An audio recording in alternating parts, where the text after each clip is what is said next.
Hello! Hi guys! How are you? Tudo bem? Muito bem, então hoje vamos daqui a pouquinho começar a live de segredos dos verbos em inglês. E eu quero saber de vocês, deixa eu ajeitar aqui certinho, se vocês estão me escutando, se tá bem o áudio aí, a conexão tá legal.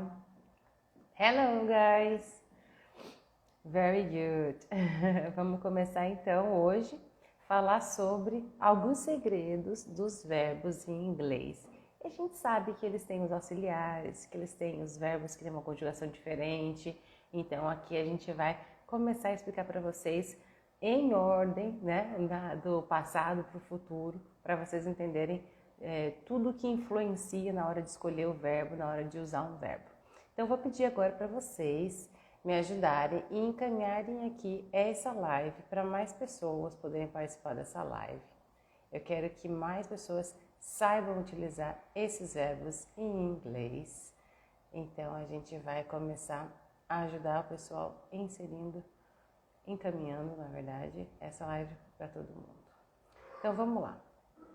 Primeiro, se você tem alguma dúvida, se você tem algum detalhe que você gostaria de falar sobre os verbos em inglês, antes da gente começar, pode mandar aqui sua dúvida, porque se eu não estava planejada para responder ela, eu já dou uma olhadinha nela e já respondo a sua dúvida também, tá? Segunda coisinha, quem é meu aluno, por favor, mande sim suas dúvidas, mandem também as atividades que vocês tiveram sucesso em fazer, a gente vai conversar sobre como ajudar a desenvolver, né, na parte de verbos, na prática, como é que a gente aprende a usar os verbos, tá?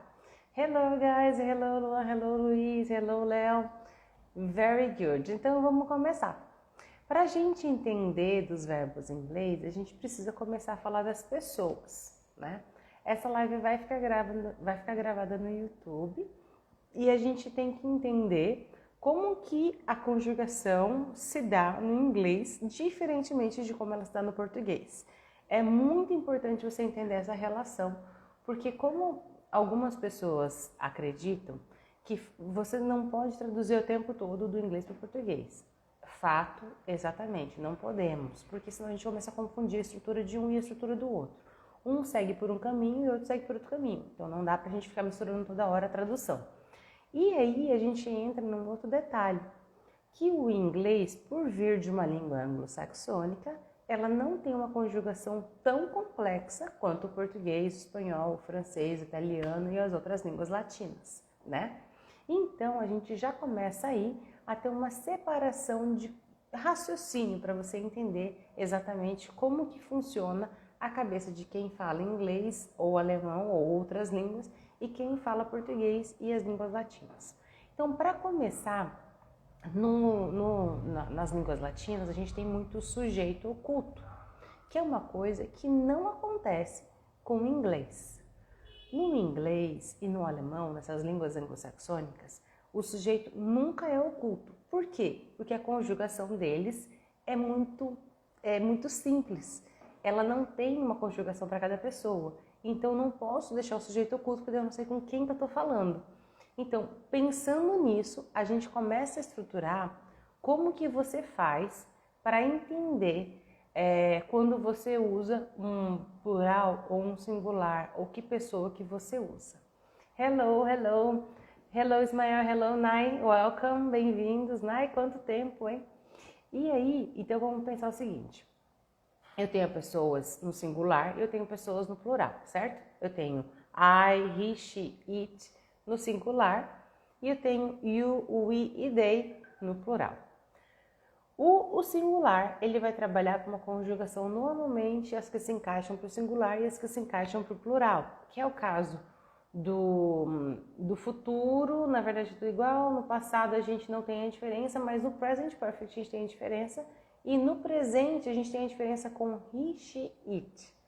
Então gravem bem, a gente utiliza muito a resolução dos problemas com muita conjugação com he, she, it. Quem é he, she, it? Né? O he é ele, o she é ela e o it é aquilo, aquele, né? Uma coisa, um animal. E estão no singular. Para fazer a diferença entre ser eu e ser uma outra pessoa, falar de uma terceira pessoa, eles fizeram uma conjugação diferente para a terceira pessoa, especialmente no presente simples e também no present perfect. Desculpa. Então vamos lá. Como que eu sei que o simple present, que é o uso do auxiliar do e does, né? Qual que é a diferença aí? A gente já sabe que o do é utilizado para pessoas I e plurais. E a gente sabe que o does é somente para he, she ou it. E aí a gente começa a tentar entender o porquê é o do e porquê é does. Vocês percebem que o do does é um do mais es. Essa terminação es é a conjugação que leva os verbos que estão no presente simples. Quando você fala, por exemplo, uma frase, he likes ice cream, eu acrescentei um S no final do like para dizer que eu estou falando do he, para conjugar o verbo, para não ficar nós vai, nós fica, né? Para ficar a conjugação certa. Então a gente coloca he likes, né? E a gente colocou o ES no final. Esse mesmo ES é a partícula que vai entrar no auxiliar para diferenciar o do de does. E sim, a pronúncia não é does, a pronúncia é does. A gente tem um encontro consonantal ali que faz isso. Hello, Kaiten, welcome. E aí a gente começa a partir de que na conjugação da terceira pessoa eu coloco ES. E na conjugação das outras pessoas, o que eu faço? Eu não mexo, eu não preciso colocar nada, porque teoricamente eu já sei que eu não estou tratando de terceira pessoa, eu estou falando ou de mim ou do plural. E aí eu não tenho a diferença no verbo, então eu não posso ocultar o sujeito de nenhuma forma. Eu só tenho duas conjugações basicamente para o presente simples. Um outro fato é que eu utilizo o auxiliar do ou o does quando eu estou fazendo perguntas ou negativas. Nas afirmativas, eu conjugo o verbo. Como assim, teacher? Quando a gente falou he likes, a gente está querendo dizer ele gosta. Quando eu estou perguntando, eu preciso do auxiliar do ou does. No caso de he, é does. Então fica does he like. E aí, eu tirei o ES do verbo e eu coloquei no auxiliar. Primeiro porque eu preciso do auxiliar para fazer pergunta e eu preciso do auxiliar para compor a partícula not, que é negativa. E não existe só not.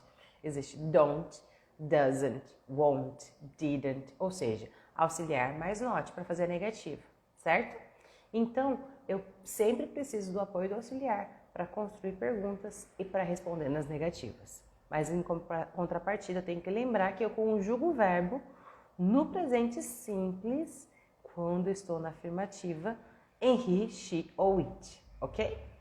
Great. Teacher, e o passado? A gente começa falando do presente porque o presente traz rotina e a gente vai entendendo o que a pessoa gosta ou o que é fato, né? E depois eu falo um pouquinho sobre o verbo to be. Mas o verbo to be nada mais é do que um dos verbos que a gente usa. Só que ele é um verbo muito forte e que, portanto, ele tem uma independência para utilizar, no caso de perguntas e de negativas, utilizar a partícula not e ir para frente fazer pergunta. Peraí. Isso, o que acontece? Na verdade, não só hipotéticas, tá? A gente tem, primeiro, coloquialismo, numa slang ou num dia a dia na rua. O que eu falo? Eu chego para um lugar e falo assim, e posso perguntar para a pessoa, like eggs? Tipo assim, direto. Like eggs. Como assim eu não usei o does? Does he like? Do you like? Né? É uma forma bem informal de você falar aí dentro de casa. Assim como eu posso chegar para alguém e falar assim, tá na piscina? O que é tá na piscina? Você está na piscina? Essa que é a conjugação, essa que é a frase correta, né? E a gente às vezes encurta, normal como no português também. A outra situação dessas frases hipotéticas é, por exemplo, Existe também uma pergunta retórica, que é aquela que vai para o final, na negativa, né? Você já ouviu falar que é assim, você pergunta assim, do you like eggs? Don't you? Essa pergunta retórica da afirmativa, da pergunta na afirmativa e depois a pergunta na negativa, ela acontece também pelo uso do auxiliar. Se você está usando do ou does de auxiliar, você responde com do ou does, ou você faz a retórica com do ou does, sempre o contrário. E nas hipotéticas, você pode sim fazer simplesmente assim, he really does, doesn't he? E eu não uso na primeira parte a parte do auxiliar, mas eu posso usar na segunda parte, doesn't he? Na hipotética, na retórica, eu posso usar o auxiliar. Então, existe sim. Não é que é impossível você fazer uma pergunta sem auxiliar, até porque a gente pode fazer perguntas com verbo to be, a gente pode fazer perguntas com modais, a gente pode fazer perguntas com algumas estruturas que não são o auxiliar, né? Então, dentro disso tudo também temos outras variedades de coisas para a gente poder aprender. O verbo to be é uma delas, o modal é outra delas. Tanto o verbo to be quanto o modal, eles são basicamente situações em que, por exemplo, o modal ele tem uma estrutura própria, ele pergunta sozinho, ele responde na negativa sozinho. O verbo to be é a mesma coisa. Então, se você sabe o uso dos auxiliares, você também precisa conhecer o uso dos modais do verbo to be. Primeiro, porque os três não estão na mesma frase juntos, né? Nunca vão estar na mesma frase juntos. Então, a gente precisa entender isso também. Sorry, guys, hoje eu comecei a dar uma tossidinha aqui. Vamos lá, continuando. Um segredo do passado, né? Primeiro, a gente sabe que a gente usa o auxiliar did no passado. Para usar o auxiliar did, eu não preciso pensar em he, she, it. Não vai ter diferença. Para todas as pessoas é o mesmo auxiliar, o did. Para negativa é o did mais not, né? Ou então a gente fica didn't ou did not, posso usar qualquer um dos dois. Lembra todos que contractas, ou seja, didn't, I'm, he isn't, essas contractas todas, elas não são formais, elas são informais, portanto elas são muito praticadas na fala, não tanto na escrita e principalmente não em provas, em coisas mais sérias, né? Beleza. Então, a gente está falando aqui sobre o uso do did. Então, a gente tem lá, o did, ele é uma partícula para o passado, aonde você não precisa conjugar o verbo que está ali. Como assim, teacher? Quando eu faço uma pergunta, eu uso did, mas eu não mexo no verbo. Quando eu respondo uma pergunta na negativa, eu vou usar o did, porque eu preciso do did para o not, mas eu não mexo no verbo de novo. Entenderam? Vamos aqui fazer um exercício em que vocês coloquem para mim uma frase, tá? Uma frase usando o auxiliar did. É uma frase no passado. Luan, Luiz, quem tá por aí, coloca aqui pra teacher uma frase usando o did, né? Pode ser na negativa ou na pergunta, de forma com que a gente consiga entender que não mexe no verbo nesse momento. Teacher, quando que a gente vai mexer no verbo no passado?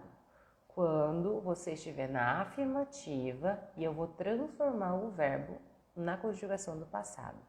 Aí a gente abre um parêntese. Por quê? Eu tenho dois tipos de conjugação do passado. Lembram que lá no presente só tinha um tipo de conjugação? Ou eu acrescentava o ES ou eu deixava o verbo do jeito que estava. Agora no passado, eu não posso deixar o verbo do jeito que está, a não ser que eu tenha o did. E eu tenho que mexer, eu tenho que entender primeiro se ele é regular ou irregular.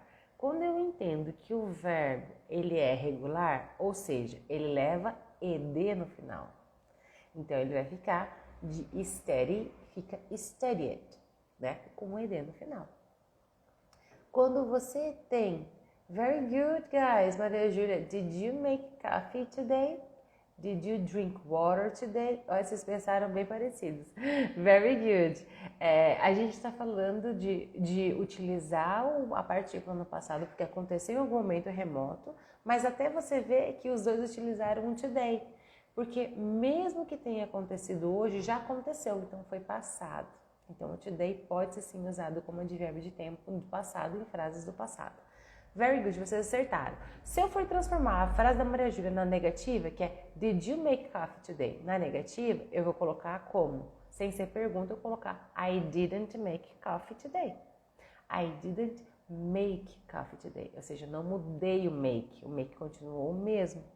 E no caso do Luiz, se eu for passar para negativa, fica Did you drink water today? Eu vou responder I didn't drink water today. Mas, teacher, quando é que eu conjugo isso aí? Quando eu responder na afirmativa. Eu vou responder da Maria Júlia assim.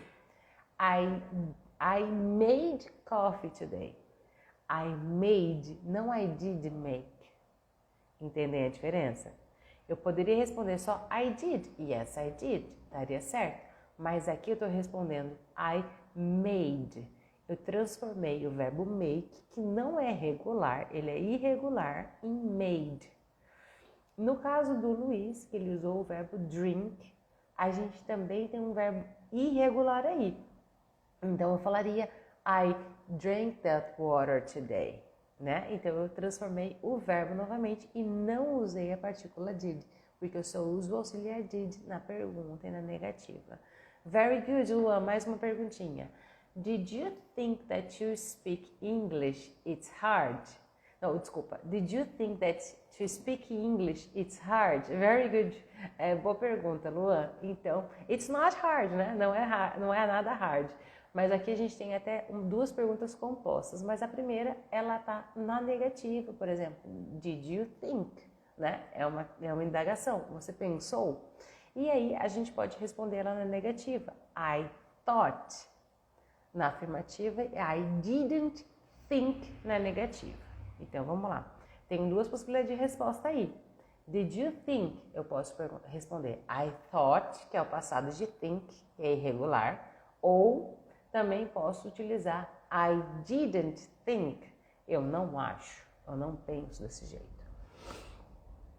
Portanto, com o auxiliar did, a gente utiliza os verbos regulares e irregulares na afirmativa e o auxiliar did nas perguntas e nas negativas.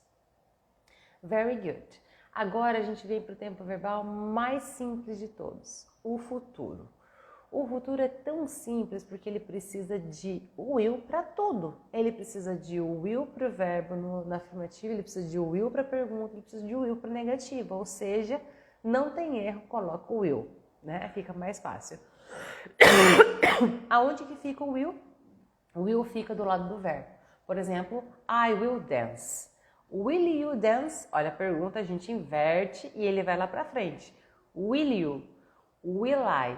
Lembra de fazer a conexão. Quando eu termino com L e começo com uma vogal, eu junto. Fica will you, will I, will he, will she, will we.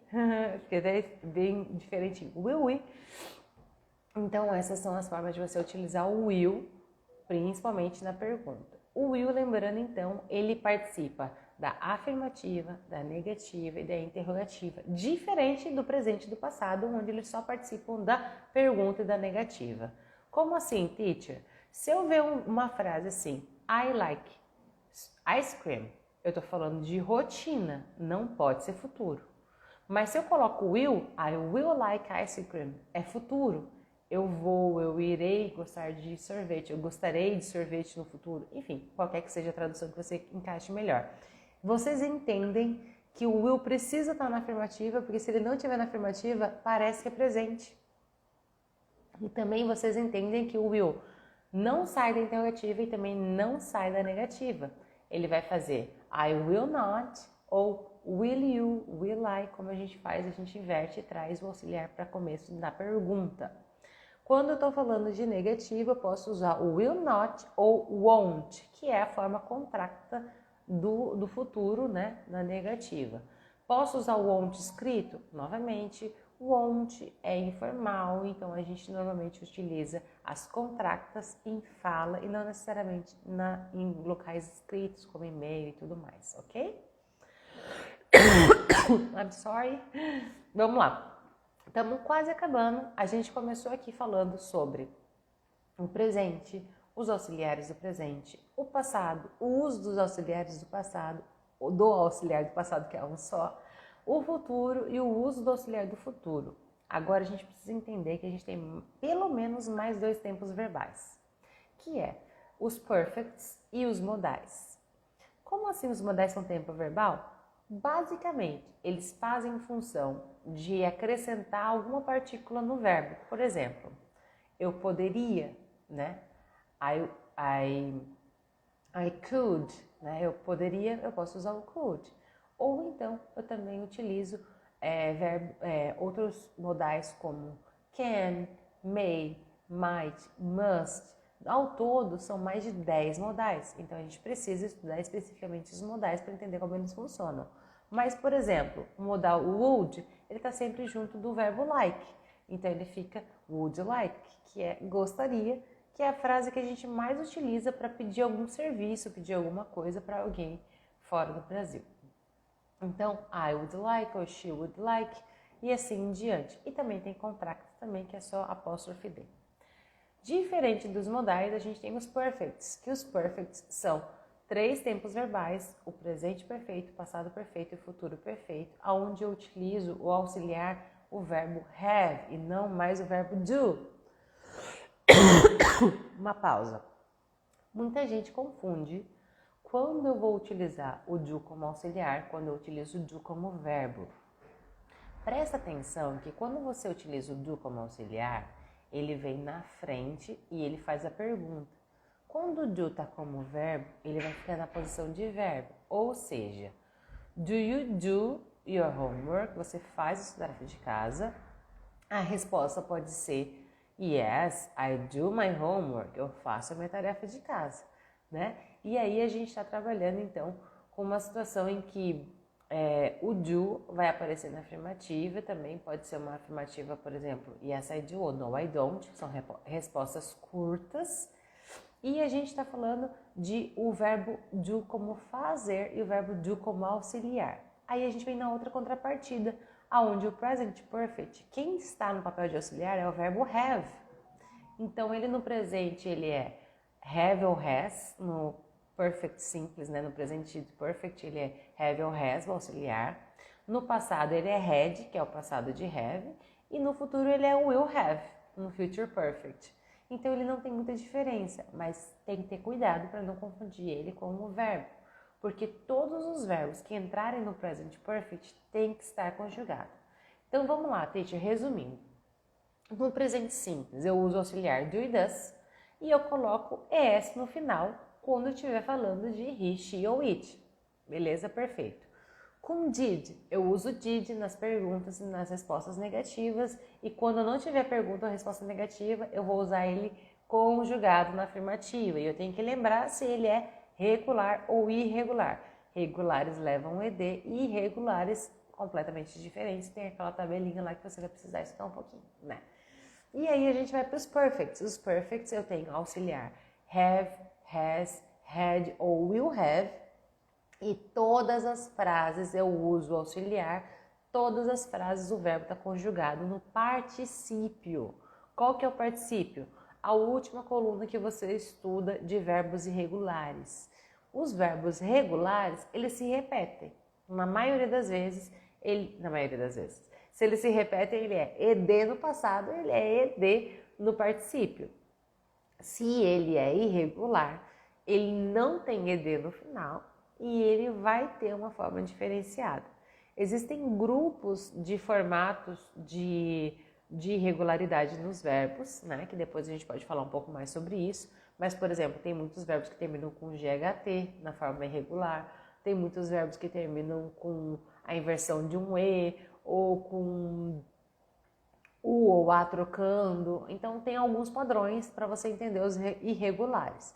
Mas, no geral, eles são divididos nesses dois. E no futuro, tudo eu coloco will. Eu não mexo no verbo, mas tudo eu coloco will. Eu coloco will na afirmativa, na negativa e na question. Nos present perfect, além de eu colocar todos, né, em todos eles eu coloco auxiliar have, has ou had ou will have, depende da situação. E eu preciso do verbo no particípio. Porque se ele não estiver no particípio, fica parecendo que eu tenho 2 verbos naquela frase. E não é a intenção, porque 2 verbos é uma outra situação, ok? perfect. Então aqui a gente falou hello guys, Gabi, Priscila, Daniela, Kleber, hello guys, welcome. Não tá tarde, venham entender aqui com a teacher. Depois que eu fiz esse resuminho aí, o que vocês não entenderam pode me mandar. E eu queria que vocês conseguissem entender que isso é uma questão linear. A gente começa, por exemplo, pensando no passado. Do passado a gente tem alguns modais, a gente vai para o presente simples. Entre passado e presente simples, a gente tem um present perfect, porque o present perfect acontece no passado e ele tem uma continuação no futuro, provavelmente. Quando a gente está indo para o futuro, a gente tem aquela going to, que é aquela estrutura que dá a sensação de futuro, além de alguns modais que dão a sensação de futuro ou de incerteza. E aí no futuro a gente tem o futuro simples e a gente também tem situações de futuro perfeito.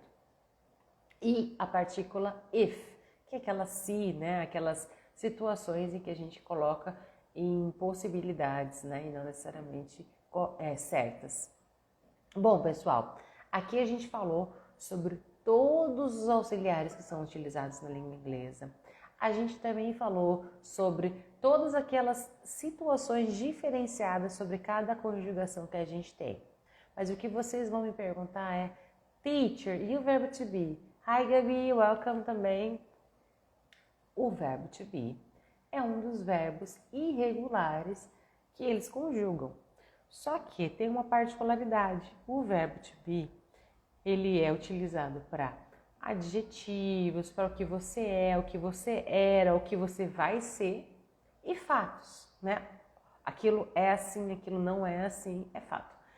Então, você começa a entender que o verbo to be, ele é utilizado com algumas coisas a mais do que os outros verbos, porque os outros verbos, eles mostram uma ação, uma atitude, alguma coisa está acontecendo. No verbo to be, ele mostra a realidade. Só que o verbo to be, ele faz a pergunta, o verbo to be, ele também responde a negativa. Por quê? Por que ele é diferente? Como ele é um verbo, como ele é um verbo que ele traz muito forte o uso dele com os adjetivos, diferente dos outros tipos de verbo, ele é uma categoria um pouco especial. Portanto, ele recebe a possibilidade de fazer perguntas sem auxiliar e também de responder na negativa sem o uso do auxiliar. E aí a gente vai para aquelas formas como is it raining? E a gente responde no, it isn't, né? Eu estou utilizando somente o verbo to be para poder utilizar a pergunta e a negativa. Teacher, qual é o verbo to be? O verbo to be, ele é am, is e are no presente, ele é was e were no passado e ele é will be no futuro. Ele tem um formato nos perfects também, que ele é have ou has ou had ou will have e o particípio dele é been. Então, have been, had been, etc. Ok? Como que a gente usa o verbo to be? Qualquer tempo verbal você pode usar o verbo to be e ele também é utilizado quando você está fazendo o uso do verbo continuous, como a gente coloca o ing no segundo verbo. Por exemplo, I am walking. Walking ganhou ing e eu preciso do verbo to be antes para trazer a necessidade do ing. Só um minutinho. Vocês vão me perguntar, teacher, quando que eu sei que eu preciso do verbo to be e não do auxiliar? Primeiro, se na frase tem verbo to be, esquece auxiliar. Não vou precisar do auxiliar nesse caso. Se na frase eu tenho o auxiliar, eu não vou precisar do verbo to be nesse caso.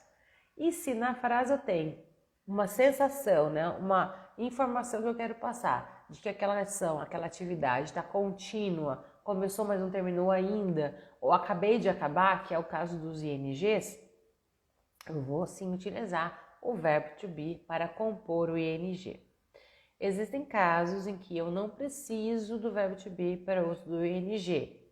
em alguns substantivos e também com verbos como like, enjoy e alguns outros verbos. Mas são exceções, pequenos casos. Na maioria das vezes, toda vez que eu tiver que usar ing, eu vou precisar do verbo to be antes, ok? Bom, pessoal, falamos sobre o uso dos auxiliares nos tempos verbais, como que eles pensam em conjugação. Nós falamos também sobre como utilizar o verbo to be e também das vertentes que ele tem, de como que você pode utilizar ele com ing ou sem ing e tudo mais. Quero saber aqui se mais alguém tem alguma dúvida, alguma pergunta que a gente pode estar falando hoje e entender com vocês como é que está sendo a rotina de estudo de vocês. Nessa quinta-feira que vem, nós vamos falar sobre um monte de tabus. Eu e o teacher Gustavo pegamos as perguntas mais cabeludas para poder responder para vocês. Ontem a teacher lançou uma live que teve aqui no Insta, lá no YouTube. Se você ainda não olhou a live, essa live é como se organizar para realmente estudar inglês nesse ano. E a live de hoje é para te contar alguns segredos que você precisa saber na hora que você começar a organizar a conjugação dos verbos, porque os verbos em inglês eles têm alguns segredos que nem todo mundo sabe. Mas eles são muito simples e eu espero que vocês tenham entendido isso também.